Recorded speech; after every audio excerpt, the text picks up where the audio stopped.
नमस्कार मित्रांनो, आज मी महेश सर तुमच्यासाठी मॅथमॅटिक्समधल्या लॉजिक चॅप्टरमधला लॉज ऑफ मॅथमॅटिकल लॉजिक हा टॉपिक घेऊन आलो आहे. मला माहिती आहे की हा टॉपिक समजायला तेवढा सोपा नाही आहे. It is a bit difficult one. Okay, पण डोंट वरी, मी तुम्हाला एकदम छान पद्धतीने, एकदम सोप्या पद्धतीने हे सगळे लॉज समजून सांगायचा प्रयत्न करेल.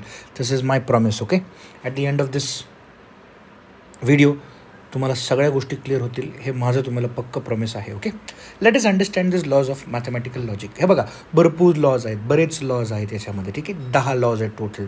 सो एक एक करून आपण त्या लॉजला जर प्रॉपरली बघायचं झालं तर आपण टेक्स्टबुकच्या पद्धतीने नाही तर एका वेगळ्या पद्धतीने जाऊयाचा प्रयत्न करूयात. ओके, पहिला लॉ तुम्हाला मी इथे समजून सांगायचा प्रयत्न करतोय, दॅट इज डिस्ट्रीब्युटिव्ह लॉ.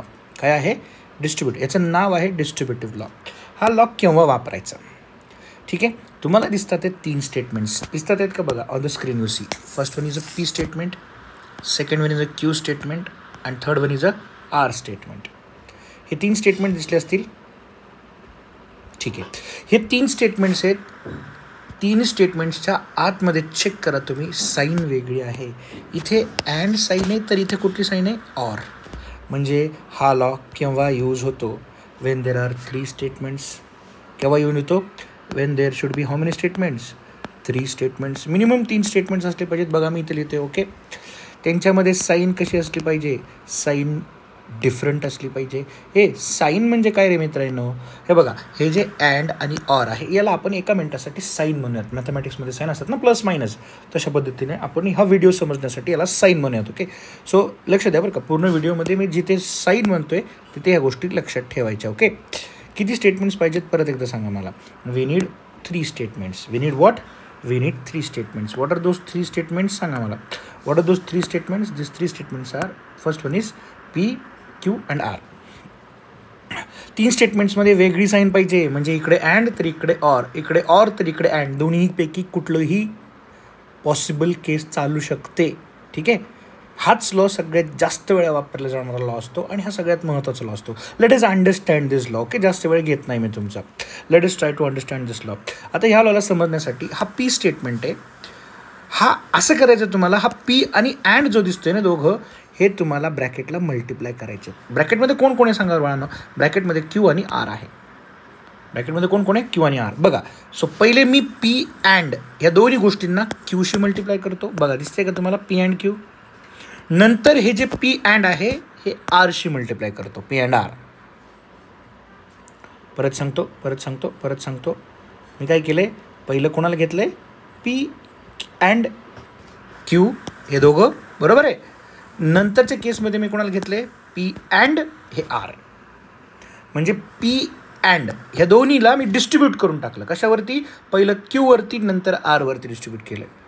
आणि या दोन ब्रॅकेटच्या मध्ये तुम्हाला कुठली साईन द्यायची आहे? ही साईन द्यायची आहे, जी काही साईन इथे असेल ती. I hope so you have understood my point of view. यालाच म्हणतात डिस्ट्रीब्युटिव्ह लॉ. हे समजण्यासाठी मी तुम्हाला एक एक्झाम्पल दिलं. इकडे बघा, हे एक स्टेटमेंट आहे, अंडरलाईन जे केलं मी येलो कलरच्या, ठीक आहे, पेनने. हे दुसरं स्टेटमेंट आहे, आता अंडरलाईन केलेलं. आणि हे तिसरं स्टेटमेंट आहे. त्या ब्रॅकेटमध्ये काय दिलं याच्याशी आपल्याला घेणं देणं नाही आहे. हे स्टेटमेंट्स आहेत. काय आहेत हे? स्टेटमेंट्स. ह्यांना असं समजायचं, एकाला पी समजायचं, दुसऱ्याला क्यू समजायचं, तिसऱ्याला आर समजायचं. सेम कलरमध्ये फॉन्ट वापरलेला आहे मी समजण्यासाठी तुम्हाला. ओके, तर करणार काय आपण? बघा, याला पहिले आपण याच्यावर डिस्ट्रीब्यूट करणार. ठीक आहे, जे इथं केलं आहे मी. बघा, P and Q, P and Q, Q और आर, क्यू और आर. इथे अँड आहे, इथे अँड. हे झालं पहिलं डिस्ट्रीब्युशन. आता दुसरं डिस्ट्रीब्युशन कसं करणार आहे मी? चेक करतो. दुसरं डिस्ट्रीब्युशन कसं करणार आहे बाळांना मी? दुसरं डिस्ट्रीब्युशन अशा पद्धतीने चेक करणार आहे. बघा, हे पी अँड क्यू या आर अँड एसवरती डिस्ट्रीब्यूट करणार आहे. इथे दिसते का तुम्हाला या ब्रॅकेटमध्ये? ओके, सो इथे तुम्हाला दिसेल पी अँड क्यू इथलं आणि हे इथलं R and S. Got it? यांच्यामध्ये कुठली साईन आहे? यांच्यामध्ये तीच साईन आहे, आर अँड एसची sign. Which sign it is? R and S. Okay, हे बघा, आर अँड एसची साईन आहे. जमलं? आता आर अँड एस हे जसं तसं घेतलं, त्याच्या आतमध्ये ही आहे, हे इथे आलं. ओके, आता आपण मी सांगतो 2 ब्रॅकेटच्या मध्ये, इथे पण बघा 2 ब्रॅकेटच्या मध्ये कुठली साईन घेतली आपण? जी ब्रॅकेटच्या आतमध्ये असते तीच ना. सो ब्रॅकेटच्या आतमध्ये इथे कुठली साईन आहे सांगा? क्वेश्चनच्या ब्रॅकेटच्या आतमध्ये कुठली साईन आहे, ही आहे की नाही, याला ऑर म्हणतो आपण. सो हीच ऑर साईन इथे आपण वापरलेली आहे. I hope so distributive law समजला आहे. आता डिस्ट्रीब्युटिव्ह लॉ केव्हा कधी कधी लागलेला असतो, म्हणजे काय, तिथे क्वेश्चनमध्ये तुम्हाला डिस्ट्रीब्युटिव्ह लॉची एक साईड म्हणजे ही साईड ऑलरेडी दिलेली असते तुम्हाला. ठीक आहे, या साईडवरनं ही साईड तयार करायची, किंवा ही साईड दिली आहे या साईडवरनं ही साईड तयार करायची तुम्हाला. म्हणजेच काय बाळांनो, म्हणजे RHS इज गिवन आणि त्यावरनं तुम्हाला LHS तयार करायचा असतो. ओके, चलो, इट्स व्हेरी सिम्पल. पहिलं फिल्टर काय, म्हणजे कधी वापरायचा किंवा कधी आपण हे करू शकतो, त्यासाठी 2 ब्रॅकेट असणं गरजेचं आहे. So first thing is what, 2 brackets. 2 bracket असलेच पाहिजेत. 2 ब्रॅकेटला कम्पेअर करायचं. दोन्ही ब्रॅकेटमध्ये काय पाहिजेत सांगा, सेम साईन पाहिजेत. सेम साईन म्हणजे काय, या ब्रॅकेटमध्ये तुम्हाला ऑर दिसतंय, इकडे पण ऑर दिसतंय, असं असेल तरच हे यूज होईल. 2 ब्रॅकेटमध्ये काय पाहिजे, सेम साईन पाहिजे. बरं, 2 ब्रॅकेटमध्ये सेम साईन पाहिजे, सेम स्टेटमेंट पण पाहिजे. स्टेटमेंट बघा, आता इथे स्टेटमेंट कोणतं दिसते तुम्हाला, P, ते स्टेटमेंट इथे आहे. 2 ब्रॅकेटमध्ये सेम साईन सेम स्टेटमेंट पाहिजेत. आणि अजून एक गोष्ट, 2 ब्रॅकेटच्या मध्ये, आता इथे ब्रॅकेटमध्ये ऑर आहे, इथे ब्रॅकेटमध्ये काय आहे, ऑर, या ब्रॅकेटच्या मध्ये अँड असलं पाहिजे. म्हणजे काय, जी कुठली साईन ब्रॅकेटमध्ये आहे त्याच्या विरुद्ध साईन कुठे असली पाहिजे, 2 ब्रॅकेट्सच्या मध्ये असली पाहिजे. बघा इथे कुठली साईन आहे सांगा मला, ऑर आहे. इथे कुठली, मी तुम्हाला हायलाईट करून दाखवतो एका मिनिटामध्ये. ओके, हे बघा इथे कुठली साईन आहे सांगा, ऑर. इथे कुठली साईन आहे सांगा, ऑर. या दोघांच्या मध्ये कुठली साईन आहे, अँड. असं असेल तर आपण काय करतो,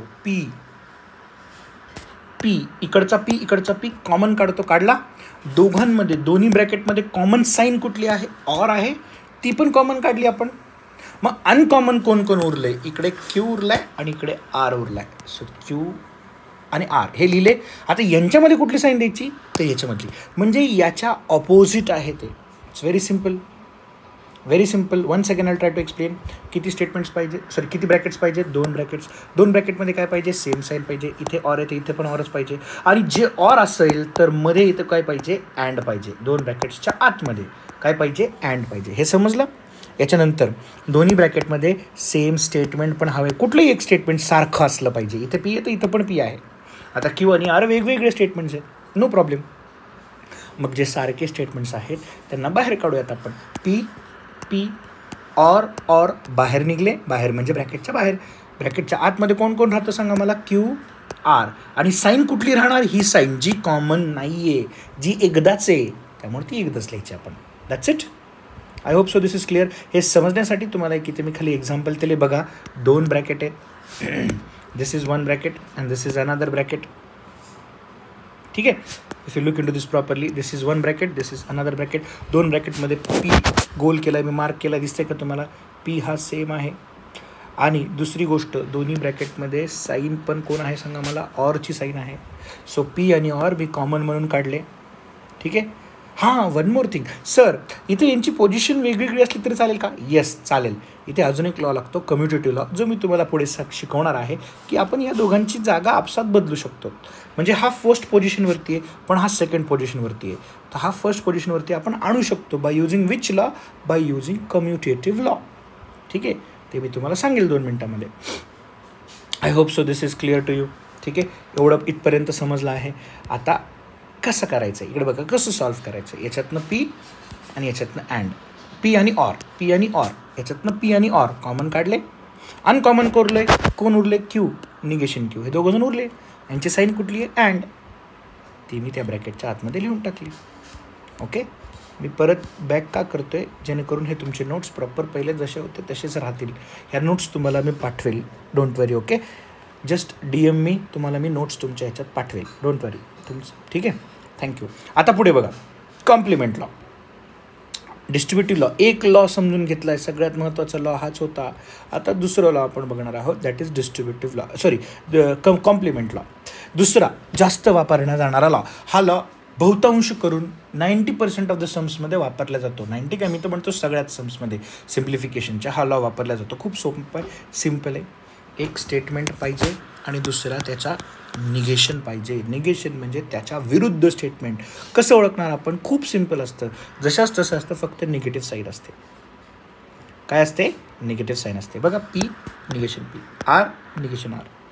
हां, आता काय असेल माहिती का, याच्यामध्ये पहिली केस 1 अँड असेल, केस 2 ऑर असेल, डज नॉट मॅटर मध्ये काय आहे. परत सांगतो, कॉम्प्लिमेंट लॉचं आन्सर जे असतं ते नेहमी काय असते, ट्रूथ व्हॅल्यू असते. काय असते, ट्रूथ व्हॅल्यू. तर आपल्याला माहिती आहे दोनच प्रकारचे ट्रूथ व्हॅल्यू आहेत, आयदर ट्रू ऑर कोण आहे सांगा मला, फॉल्स. बघा कॉम्प्लिमेंट लॉ कसा यूज करायचा. तुम्हाला इथे काय दिसतंय, पी निगेशन पी. यस, हे आपल्याला फिल्टर आहे कॉम्प्लिमेंट लॉ वापरण्यासाठी. सो आपण पुढे जाणार. आता कॉम्प्लिमेंट लॉ इथे बघायचं, अँडमध्ये कोणाचं राज्य आहे, फॉल्स. मी तुम्हाला समजून सांगितलं आहे, अँड असेल तर अँडच्या केसमध्ये फॉल्स, ऑरच्या केसमध्ये ट्रू, ऑरच्या केसमध्ये कोण आहे, ट्रू, अँडच्या केसमध्ये कोण आहे, फॉल्स. एवढं लक्षात ठेवा. That's it. ठीक आहे, म्हणजे याचे आन्सर्स काय येणार आहेत हे तुम्हाला समजून आले असतील. ओके, याचे आन्सर्स काय आहेत सांगा मला. Answers are always truth values. इथे मी दिले पण आहे. वन मोर एक्झाम्पल तुम्हाला हे प्रॉपरली समजण्यासाठी बघूयात आपण. ओके, मी परत सांगतो, पी एन क्यू एक स्टेटमेंट आहे, मध्ये अँड आहे, निगेशन पी एन क्यू. तुम्ही एक गोष्ट ऑब्झर्व करा, पी म्हणजे पी नसलं पाहिजे, स्टेटमेंट बनतोय. आता हा एक स्टेटमेंट झाला की नाही, तसाच हा पण एक स्टेटमेंट आहे, सेम स्टेटमेंट आहे, पण एक पॉझिटिव्ह आहे आणि एक कसं आहे, निगेटिव्ह आहे. मग पॉझिटिव्ह निगेटिव्ह म्हटल्यावर कॉम्प्लिमेंट लॉ लागणार. मग कॉम्प्लिमेंट लॉमध्ये आन्सर ट्रू नाही तर काय येणार, फॉल्स येणार. मग इथे अँड बघायचं, ॲडमध्ये कोणाचं राज्य, फॉल्स. अँडमध्ये फॉल्स म्हटल्यावर आन्सर काय येणार आहे, false. That's it. Is it clear? I hope so it is understood properly to you. माझ्याकडनं प्रॉपर न्याय मिळतो आहे तुम्हाला आणि ह्या गोष्टी समजत आहेत असं मी समजेल. Okay, now let us go towards the next law, that is identity law. इकडे पहा, कॉम्प्लिमेंट लॉ नंतर कंपल्सरी वापरला जाणारा law is identity law. Okay, identity लॉमध्ये लक्षात ठेवायचं, एक स्टेटमेंट असतो, पुढे अँड किंवा ऑर दोन्हीपैकी काहीतरी असतं आणि दुसरी ट्रूथ व्हॅल्यू असते. ट्रूथ व्हॅल्यू पण दोन प्रकारच्या आहेत, एक तर ट्रू नाही तर फॉल्स. 90% ऑफ द स्टुडंट्स या लॉला पाठ करण्यामध्ये असमर्थ राहतात, यांच्यात चुका होतात. तर आपण लक्षात ठेवायचं आहे, अँडमध्ये कोणाचं राज्य आहे, फॉल्समध्ये, ऑरमध्ये कोणाचं राज्य आहे, ट्रूमध्ये, ट्रूचं राज्य आहे. ह्या दोन शब्द जरी लक्षात ठेवला तरी चालेल.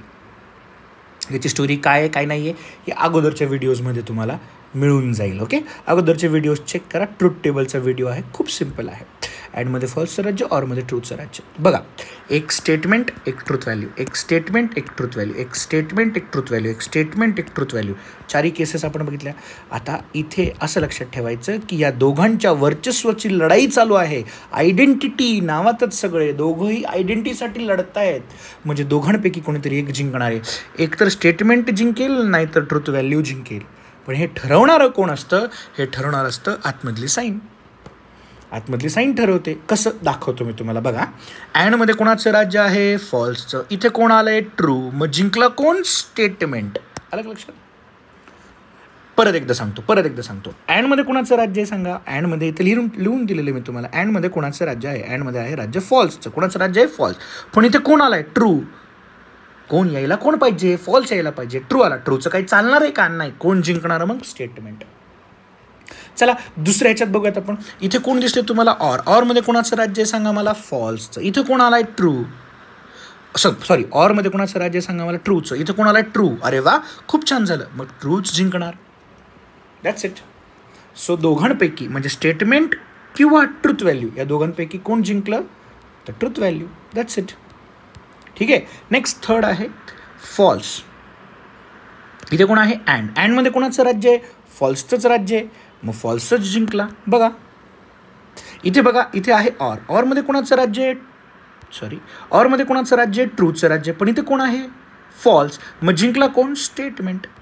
It's very simple my dear friends. ठीक आहे, या गोष्टीला प्रॉपरली समजून घ्या. मी ते तुम्हाला त्यासाठी दिलं पण आहे. जर तुम्हाला पाहिजे असेल तर याचा स्क्रीनशॉट काढून घ्या तुम्ही. In and if false answer is false, if true answer is statement. आणि ऑरच्या केसमध्ये हे अँडची केस आहे, ही ऑरची केस आहे. If false answer is statement, if true answer is true. खूप सोपं आहे, एकदम इझी आहे, समजायचा प्रयत्न करून घ्या. ओके, परत सांगतो, या लॉ नंतर कॉम्प्लिमेंट लॉ नंतर आयडेंटिटी लॉ कंपल्सरी लागतो. ठीक आहे.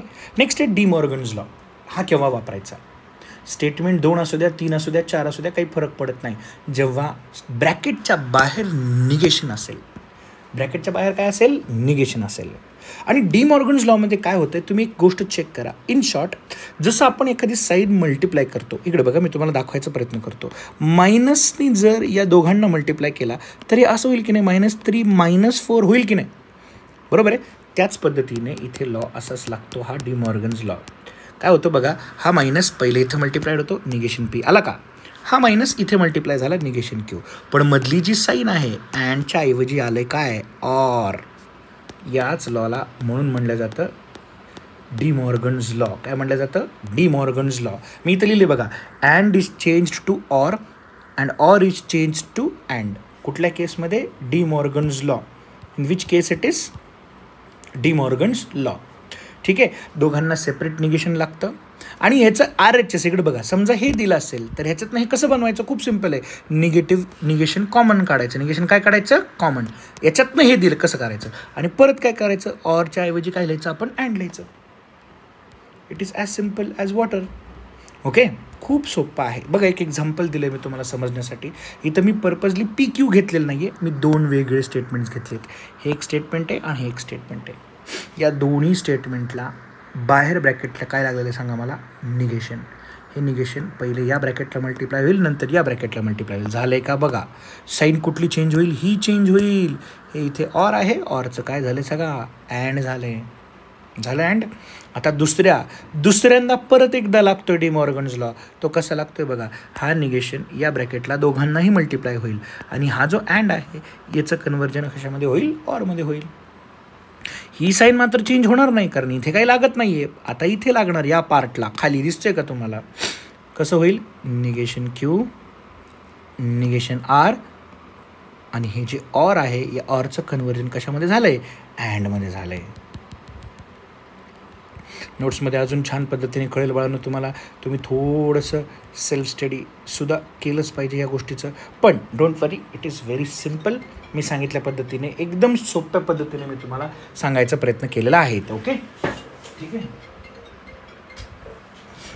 Next is commutative law. आता जो दुसरा लॉ आहे कम्युटेटिव्ह लॉ, त्यालाच आपण चेंज ऑफ प्लेस लॉ म्हणतो. याच्यात आपण काय करतोय, याच्यात आपण जागा बदलतोय. काय करतोय आपण, जागा बदलतोय. कशी जागा बघा, P अँड Q आहे तर त्याच्याऐवजी Q अँड P लिहितोय. मी अँडला बदलतोय का, नाही. Pच्या जागेवर Q, Qच्या जागेवर P. दिसतंय का तुम्हाला. या लॉला म्हणतात कम्युटेटिव्ह लॉ. सोपा आहे, जास्त काही टाईम वेस्ट करण्यात गरज नाही याच्यामध्ये. Is it clear, commutative law समजला आहे. Next is associative law. Associative law काय सांगतो बघा आता आपल्याला, ठीक आहे. असोसिएशनचा अर्थ आहे ग्रुप करणे, म्हणजे ब्रॅकेट करणे, ब्रॅकेट बदलणे, चेंज ऑफ ब्रॅकेट. हे केव्हा पॉसिबल असतं, मी तो तुम्हाला लिहून देतो वाटलंच तर. 3 स्टेटमेंट्स असते पाहिजेत. पहिली गोष्ट, सर 3 स्टेटमेंट्स कशात आहेत, अजून 3 स्टेटमेंट्स इथे पण आहेत. कुठल्या लॉमध्ये, डिस्ट्रीब्युटिव्ह लॉमध्ये 3 स्टेटमेंट्स आहेत की नाही. इकडे पण 3 स्टेटमेंट्स तुम्ही म्हणताय, sir how is it possible then. ठीक आहे, सो हे 3 स्टेटमेंट्स, या 3 स्टेटमेंट्स असतील तर इथं फरक काय आहे. ठीक आहे सर, इथं फरक असा आहे, इकडे बघा मी सांगतो तुम्हाला समजून. इथे फरक असा आहे, कुठल्या लॉमध्ये, असोसिएटिव्हमध्ये, हे तिन्ही स्टेटमेंटच्या मध्ये सेम साईन आहे. इथे पण अँड आहे, इथे पण अँड आहे. पण तिथे तसं होतं का, डिस्ट्रीब्युटिव्ह लॉला नाही. डिस्ट्रीब्युटिव्ह लॉला काय होतं, डिस्ट्रीब्युटिव्ह लॉला इथे अँड असला तर मध्ये ऑर असायचा, किंवा इथे ऑर असला तर मध्ये अँड असायचा, है ना. हा दोघांमधला फरक आहे. मग ब्रॅकेट चेंज कधी करू शकतो आपण, जेव्हा सेम साईन्स असतील आणि 3 स्टेटमेंट्स असतील. बघा, हे ब्रॅकेट Q आणि Rला आहे, त्याचंच बदलून आपण P आणि Qला लिहिलं आहे. ठीक आहे, दोघांच्या केसमध्ये हे चालू शकतं. ऑरच्या पण केसमध्ये चालू शकतं आणि अँडच्या पण केसमध्ये चालू शकतं. आय होप सो तुम्हाला हे लॉ समजलं आहे. Commutative law, change of place law. Associative law, change of bracket law. ह्या 2 गोष्टी समजल्या. नाव आयडम्पोटेंट आणि ॲब्झॉर्प्शन लॉ खूप सिम्पल आहेत. आयडम्पोटेंट म्हणजे काय, एकच स्टेटमेंट जर 2दा लिहिली असेल तर त्याला आपण एकदाच लिहितो. मग त्यामध्ये अँड असो नाही तर ऑर असो. एक अजून एक गोष्ट आहे जी मी लिहिली नाही आहे इथे, पण तुम्हाला समजून जाईल. इकडे बघा, let us try to understand this. P or P चा आन्सर Pच येणार आहे. म्हणजे अँड असो नाही तर ऑर असो, answer is going to be the same. 2 वेळा लिहिण्याच्या ऐवजी एकदाच लिहायचं त्याला, एवढं सोपं आहे. Okay, next is absorption law. Sir आता इथे पण 3 स्टेटमेंट आलेत, P Q P, पण 3 स्टेटमेंटपैकी एक स्टेटमेंट रिपीट झाला आहे. आणि अजून एक गोष्ट इथे बघा, तुम्हाला अँड दोन्ही अँड आहेत की नाही, पण इकडे तसं नाही, इथे अँड येतं, इकडे काय आहे ऑर. म्हणजे हे कोणासारखं झालं, डिस्ट्रीब्युटिव्हसारखं झालं. मग सर डिस्ट्रीब्युटिव्ह आणि ह्याच्यामध्ये फरक काय, मी दाखवायचा प्रयत्न करतो. डिस्ट्रीब्युटिव्ह असा असतो P and Q or R, म्हणजे डिस्ट्रीब्युटिव्हमध्ये तिसरा स्टेटमेंट वेगळा असतो, पण इथे तिसरा स्टेटमेंट रिपीटेड असतो. रिपीटेड म्हणजे सेमच, बाहेरच्या सारखाच किंवा आतमधल्या सारखाच. मग जो रिपीटेड आहे तोच जिंकतो, म्हणजे तेच आन्सर असतं आपलं. इथं मी लिहून दिले तुम्हाला. ओके, कळलं का आन्सर काय याचं बघा. The statement which is repeated is the answer. आणि इथं लिहिलं if two same statements are repeated they are written once. ठीक आहे, याला म्हणतात आयडम्पोटेंट लॉ आणि याला म्हणतात ॲब्झॉर्प्शन लॉ. 2 लॉज झालेत आपले. क्लिअर झालं. नेक्स्ट कंडिशनल लॉ आणि बाय कंडिशनल लॉ. इकडे बघा, आता आपली स्टोरी कशी आहे. आपली स्टोरी आहे, एका राज्यामध्ये कंडिशन असते की अगोदर खरं बोललं म्हणजे ट्रू आणि नंतर खोटं बोललं म्हणजे फॉल्स, तर तो खोटारडा असतो. तर तो काय असतो, खोटारडा. ही झाली स्टोरी.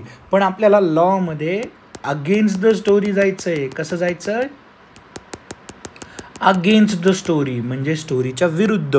इथं लिहितो मी अगेन्स्ट द स्टोरी. ठीक आहे, अगेन्स्ट द स्टोरी म्हणजे स्टोरीच्या विरुद्ध. म्हणजे कसं, फर्स्ट स्टेटमेंट फॉल्स, अगोदर खोटं, पहिलं स्टेटमेंट खोटं करून टाकायचं, म्हणजे निगेशन बनवायचं पहिल्या स्टेटमेंटला. मध्ये ऑर वापरायचा, अँडच्या ऐवजी काय वापरायचा, ऑर. आणि शेवटचं स्टेटमेंट जसं तसं लिहायचं. वन्स अगेन लॉ काय सांगतो, लॉ स्टोरीच्या विरुद्ध जातो. आपली स्टोरी आहे अगोदर खरं आणि नंतर खोटं, पण स्टोरीच्या विरुद्ध कसं होईल, अगोदर खोटं किंवा नंतर खरं, किंवा म्हणजे ऑर. अगोदर खोटं किंवा नंतर खरं. स्टोरी आहे अगोदर खरं आणि नंतर खोटं. ठीक आहे, सो अगेन्स्ट द स्टोरी जायचं इथं, तुम्हाला इथे समजून जाईल. ओके, हे आहे कंडिशनल लॉ. ह्याला आपण इथं अजून डिटेलमध्ये बघूयात. बाय कंडिशन, पहिले बाय कंडिशनची डेफिनेशनचा अर्थ समजून घेऊया. डेफिनेशन काय आहे, ठीक आहे, याची डेफिनेशन ही आहे बरं का, ही डेफिनेशन आहे. पहिले डेफिनेशन लिहून घ्यायची, म्हणजे बाय कंडिशन लॉ लावायला सोपं जाईल तुम्हाला. ओके, डेफिनेशन काय सांगते बघा, P implies Q and Q implies P. अँडचा अर्थ माहितीच तुम्हाला, पी कामाला लावतो कुणाला, क्यूला, आणि क्यू पण कामाला लावतो पीला. 2 बाण दिलेत की नाही, बाय कंडिशनल आहे, बरोबर आहे. एकावरती दुसरा डिपेंड असतो, एकावरती दुसरा डिपेंड असतो. समजलं का. सो ह्याच पद्धतीने मी इथं सांगणार आहे तुम्हाला. हे ठीक आहे, आता डेफिनेशन लिहिली. आता ह्या डेफिनेशनला आपल्याला लॉ वापरायचे. याला पण एक कुठला लॉ वापरायचा आहे, हा लॉ दिसतोय का तुम्हाला. ठीक आहे, so how will we use it. See here P and Q आहे. पी अँड क्यूचं काय झालं सांगा, पहिलं स्टेटमेंट निगेशन केलं. पहिलं स्टेटमेंट जे काय होतं, पहिलं पी होतं ना, पीला निगेशन पी लिहिलं, मध्ये लिहिलं ऑर आणि क्यू. इथं हे जशाच तसं ठेवलं, बिकॉज इथं काही चेंज होणार नाही. आता इथं लागणार ह्या ब्रॅकेटमध्ये पण पहिलं स्टेटमेंट क्यू आहे, त्याला निगेटिव्ह केलं, ऑर लिहिलं, दुसरं स्टेटमेंट जशाच तसं. I hope so it is very clear to you.